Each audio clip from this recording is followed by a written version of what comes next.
At age 18, I had to make a difficult decision. Should I follow my mom's footsteps and try to become a scientist, or marry my handsome but extremely insecure boyfriend? Well, as you will find out, I made the wrong choice. But maybe you can learn from my mistake. Ever since I was young, my mom was my biggest role model. I used to watch her at home working on complicated science problems for her laboratory. I wanted to impress her and used to lie down next to her, reading the most challenging books I could find, like Nietzsche's Beyond Good and Evil. Then later, while at dinner, I'd summarize the books to her. It's fair to say that I've inherited my mom's passion for science. One time, for example, we had a 1-week power outage at our home, so I picked up a book from my school library about generators and built a vertical axis windmill generator that I connected to a battery. It took a whole month to build, and by then we already had electricity again, but I was still excited to show it to my mom. I asked her to come to the garden, where I had put a curtain over my little creation. I lifted it up and showed her my generator, which was connected to her coffee machine. She pushed the start button, the coffee maker started going, and I could see just how impressed she was. When the coffee was ready, she took a sip and even told me that it was the best coffee she had ever tasted. But while my family was supportive of my passions, school was different. I really wanted to get perfect grades, so one day I could get into an Ivy League university just like my mom did. And honestly, in most subjects, I could get straight A's without studying at all. However, when I, like always, was the only one in class to raise their hand, the other kids would make fun of me, especially Kylie, my arch nemesis. She wasn't just mean, but actually also quite funny. She once said to me, "I know you're desperately trying to be smart like Hermione from Harry Potter, but honestly, you remind me more of Ron Weasley."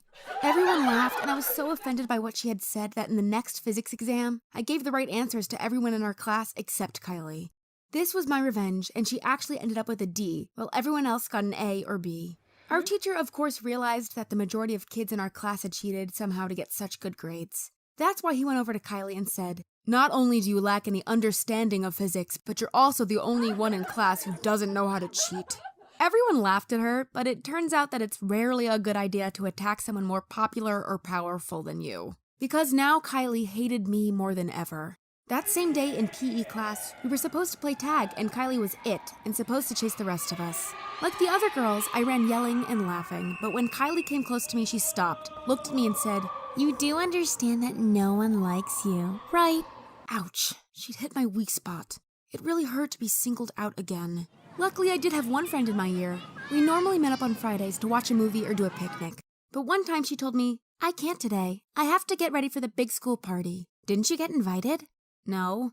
"Oh, well, don't worry about it. You're just easily forgotten." I guess she thought that saying "you are easily forgotten" was a nicer way of saying nobody likes you, but it still hurts so much. And apparently she made lots of new friends on that party because afterward my only friend never wanted to hang out with me again. The final straw must have been when my music teacher asked me to sing in front of her class. I told him I'd prefer not to do it because I was shy, but he told me I'd get a bad grade if I didn't. So I went in front of the class and started singing. I didn't think it was that bad, but the teacher immediately screwed up his face in pain and held his hands over his ears. That's why all my classmates burst out laughing at me. Now, I know the teacher just wanted to make a joke, and maybe if I hadn't been so insecure, it would have been fine, but he destroyed the last bit of confidence I had left.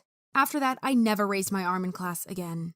I was so unhappy that I finally ended up transferring to a new school to have a new start. And it worked. When I arrived, the only free chair was in the last row next to a really good-looking boy called Miguel.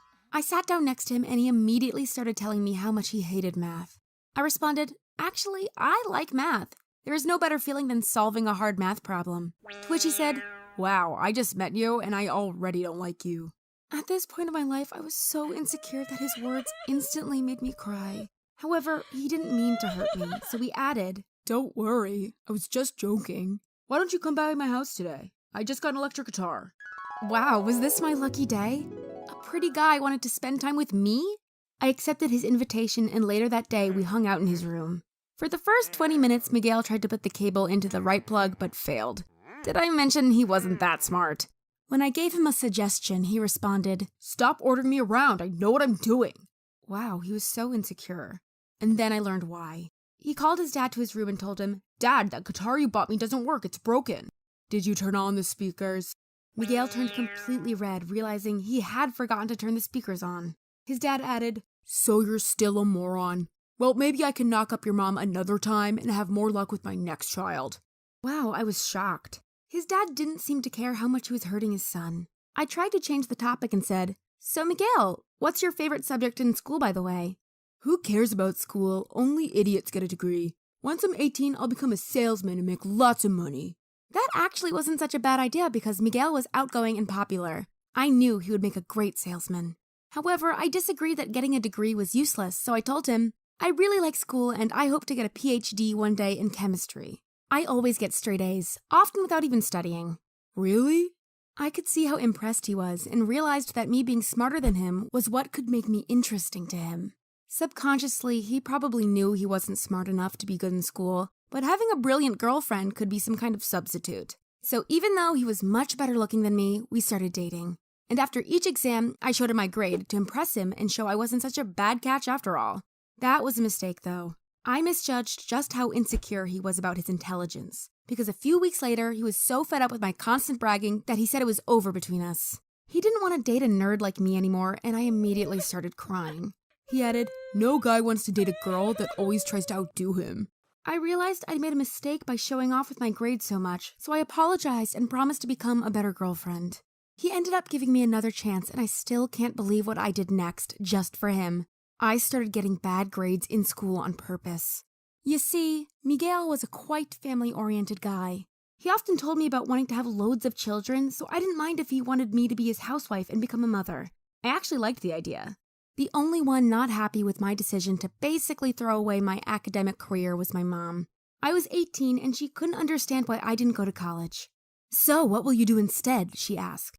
Miguel and I will save some money, get married, and have children as soon as possible, and as many as we can. "But you're only 18. Why not have children after college?" I was too embarrassed to tell her the truth, that Miguel simply didn't want me to go to college and that I was afraid of losing him. So I lied to my mom and said, I just really prefer to become a mother and have a family. Mom ended up respecting my decision. And when Miguel got his first job soon after, we moved into our own apartment. It was exciting to be in a serious relationship at such a young age. We made long-term plans, and even though Miguel didn't want me to get a job with lots of career opportunities because he argued that they would distract me from being a good mother, he still allowed me to give private tutor lessons to children as a side job. Or at least until I became pregnant.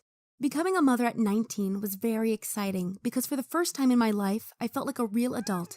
And Miguel, despite his insecurities and flaws, was a loving husband and father. Things were good until I fell pregnant with our second child at age 21. Taking care of both a baby and a toddler is incredibly exhausting. And to be honest, today I regret to not have gone to university. I would have been one of the top students and looked forward to a great career. It would have been an easier life. However, I recently mentioned to Miguel that I was thinking about getting an engineering degree from an online college, meaning I could study from home while taking care of our kids. He just got a promotion at his job, so I thought he might be less insecure about me starting my own career. But he responded saying that I should wait until our kids are grown up before I neglect my duties as a mother. To be honest, he might be right though. At the moment, our children have to come first. I'm sure when the time is right, he'll let me go get a good education, because I know he loves me.